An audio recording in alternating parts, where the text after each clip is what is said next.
après, je vais créer la classe Meal Repository. Donc, la classe Meal Repository, vous allez la créer dans le package Repository.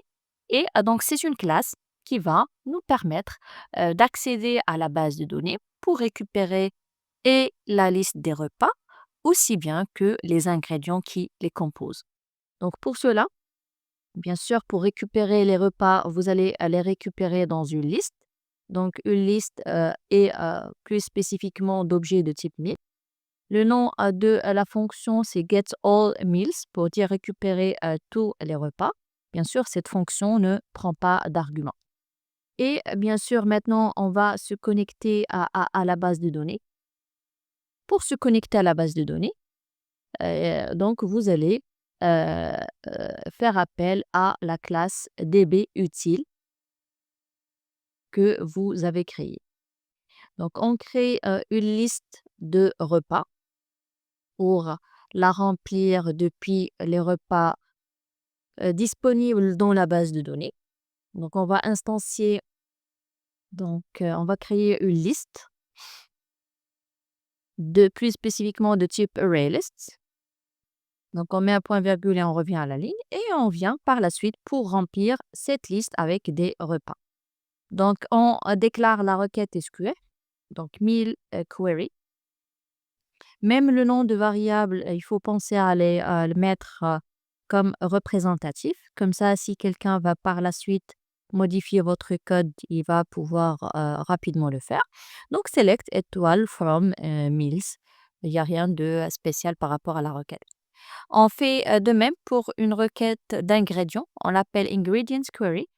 Tout simplement, à chaque fois on récupère un repas, il va falloir récupérer les ingrédients qui le composent. Cette fois-ci, on a une requête avec un filtre, à savoir select étoile from ingredient, where meal ID, donc selon le meal ou bien selon le repas actuel, on va récupérer la liste des ingrédients. Et donc après, nous avons deux requêtes, il va falloir les exécuter. Donc, pour les exécuter, bien sûr, vous aurez besoin de stocker ces résultats dans ce qu'on appelle un result set. C'est un objet de type java.sql.resultSet. Donc, maintenant, nous allons créer un objet de type connexion. Bien sûr, en instantiant ou bien on va le faire en appelant la classe que nous avons créée dans le TPA, à savoir dbUtile.getConnection.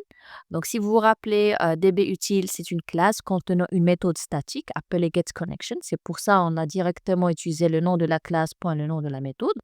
Et la fonction getConnection, elle retourne une connexion. Après, on va préparer notre requête SQL avec le prepared statement. On l'appelle meal statements, comme ça on sait que c'est une requête en relation avec les repas. Et bien sûr, on fait connection.prepared statement et on lui passe la requête SQL en paramètre. Donc, on prépare la requête SQL et on va venir par la suite l'exécuter. Bien sûr, maintenant ici, il y a une erreur. Il va juste falloir faire des exceptions avec try-catch. Donc, le résultat de cette requête, c'est-à-dire nous renvoyer la liste des repas, on va les stocker dans un result set. Pour exécuter cette requête, on fait appel à notre prepared statement et plus spécifiquement, on fait appel à la méthode query, execute query. Après, on va bien sûr parcourir le result set avec meal result set.next. Et à chaque fois, on trouve un repas. Ce qu'on va faire, tout simplement, on va récupérer la liste des ingrédients qui composent ce repas.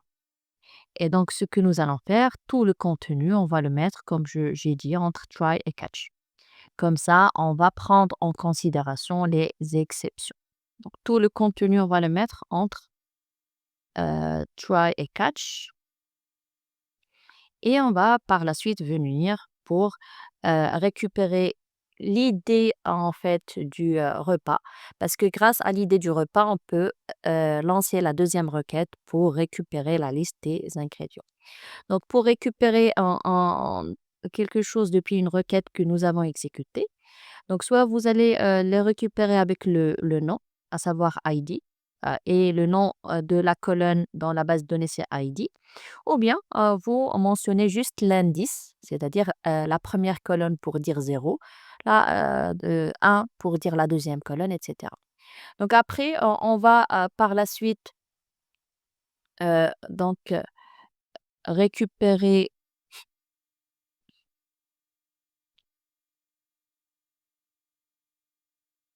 le nom aussi du repas.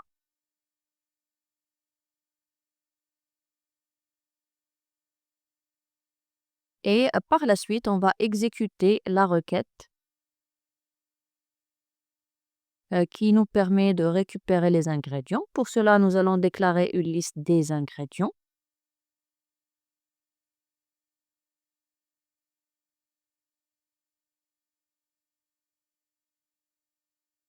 Comme nous avons fait plus haut avec les repas. Donc, une liste qui se compose d'objets de type ingrédients.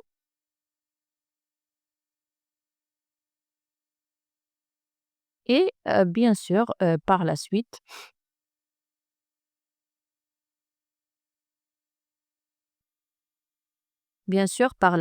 nous allons venir pour exécuter cette requête SQL en lançant de même un prepared statement appelé ingredient statement.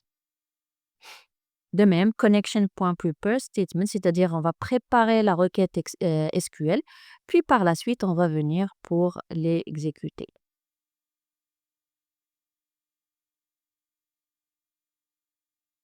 Donc, pour exécuter la requête SQL, on va faire de même. Donc, c'est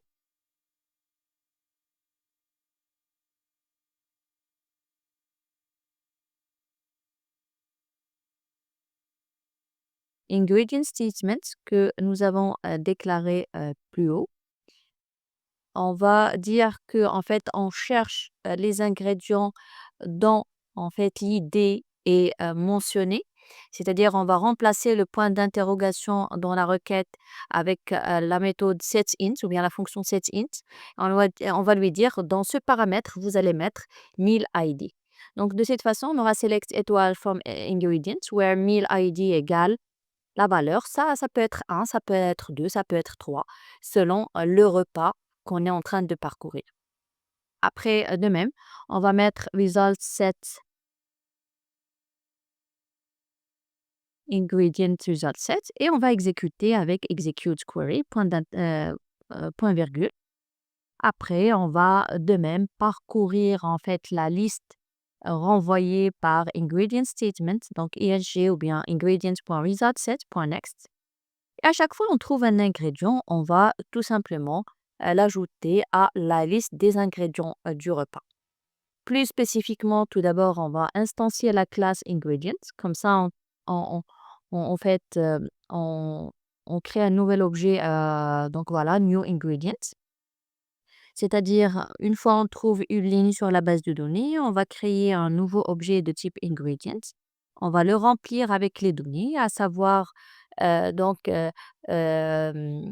ingredient result set.get int. Tout d'abord, l'idée de l'ingrédient, sans l'idée en fait du repas, pardon, dans lequel figure cet ingrédient, puis le nom de l'ingrédient et le nombre de calories, donc les propriétés que nous avons à spécifier dans la classe.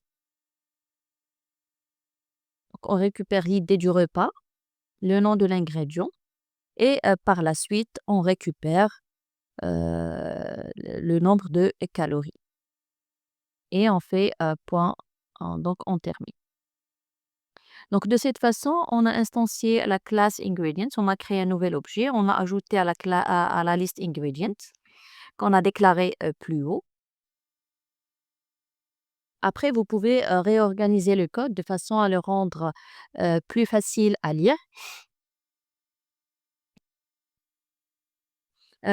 Ici, en fait, je vais juste revenir à la classe ingredients parce que je me suis trompée de constructeur.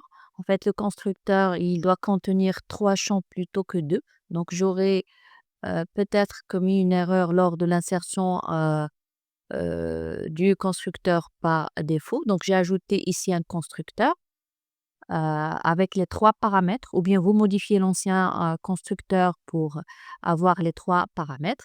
Après, vous pouvez réorganiser le code pour avoir une meilleure, donc lecture du code et une meilleure par la suite modification du code et de cette façon, en fait, une fois on récupère, les ingrédients et le nom du repas, on ajoute tout ça à notre, liste des repas parce que finalement, dans la page, je veux afficher la liste des repas et donc le repas se compose, de, d'un nom, d'une idée, d'un nom et et de la liste des ingrédients. Donc je vais revenir juste à la classe meal pour ajouter un idée du repas parce que j'en aurai, besoin plus tard. Donc vous allez ajouter une propriété private, int id repas et vous allez, changer le constructeur de façon à, donc inclure aussi l'idée. Ça arrive, parfois on oublie des propriétés, ce n'est pas grave. Vous pouvez toujours revenir à la classe dans le modèle, la modifier, modifier le constructeur et voilà. Donc voilà. Après vous revenez, en fait à votre, constructeur et vous allez l'ajouter comme, donc 1er paramètre de votre constructeur, donc int meal id et vous allez l'ajouter aussi, au niveau de votre constructeur. Donc de cette façon, en fait, nous avons créé, les, 2 classes ingredients and meal dans le modèle.